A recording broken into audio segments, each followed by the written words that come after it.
Budget 2023 जैसे tax changes लेकर आया तो एक कैपिटल गेन में भी काफ़ी लोगों को उम्मीद थी कि जो लॉन्ग टर्म या शॉर्ट टर्म का है या इक्विटी का है, इसमें कहीं कॉम्प्लेक्सिटी ज़्यादा है, इसको आसान किया जाएगा। उस सब को सरकार ने छेड़छाड़ नहीं की है सीतारमन जी ने, उन्होंने इसको एज इट इज़ कंटिन्यू किया है। जहाँ पर एक बदलाव किया है वो है सेक्शन 54 एंड 54F। जैसे आपको कैपिटल गेन होता है और आप घर खरीद लेते हो, रेजिडेंशियल यूनिट खरीदते हो, तो कोई टैक्स नहीं लगता। वो घर की कोई अपर लिमिट नहीं थी कि आप 10 करोड़ का खरीदोगे या 50 करोड़ का। तो जैसे कोई कंपनी में इक्विटी शेयर अपने बेच करके 100 करोड़ का भी मकान खरीद के वो जीरो टैक्स पे जा सकता था अगर उसका कैपिटल गेन इतना था।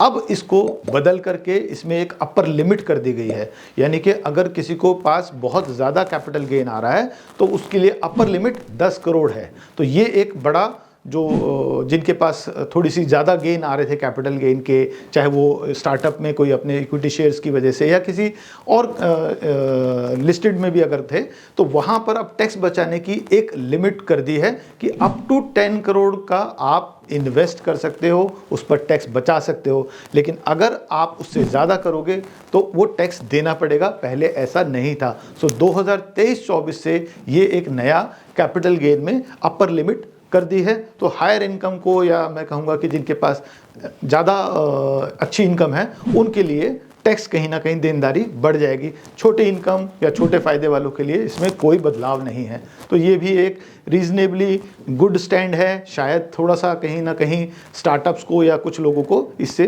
19-20 का फ़र्क पड़े, पर सरकार चाहती है कि अपनी टैक्स कलेक्शंस भी बढ़ाए, तो उसके लिए कहीं ना कहीं चीज़ों को लिमिट करना भी ज़रूरी है।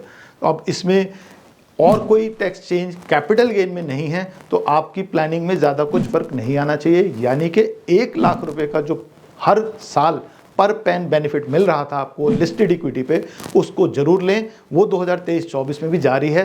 अब अगर इस साल का गेन बुक नहीं किया है तो उसको भी बुक कर लें। वो आपको टैक्स फ्री इनकम हर साल एक पैन के ऊपर, यानी कि घर में 4 लोग हैं तो 4 लाख तक की इनकम आपकी tax free from listed equity shares अभी भी है और अगले साल भी है। उसको जारी रखा है सरकार ने, उसको कोई छेड़छाड़ नहीं की है।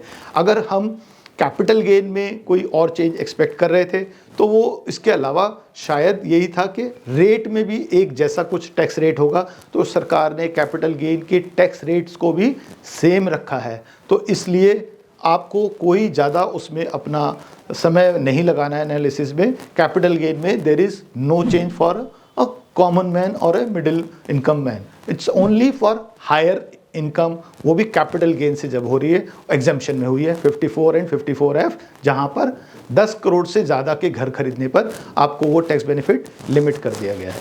That is all in this capital gain. So अब हम बात करेंगे एसएमई की, जहां पर एसएमई या बिजनेसमैन को क्या किस तरह के बेनिफिट्स मिले हैं।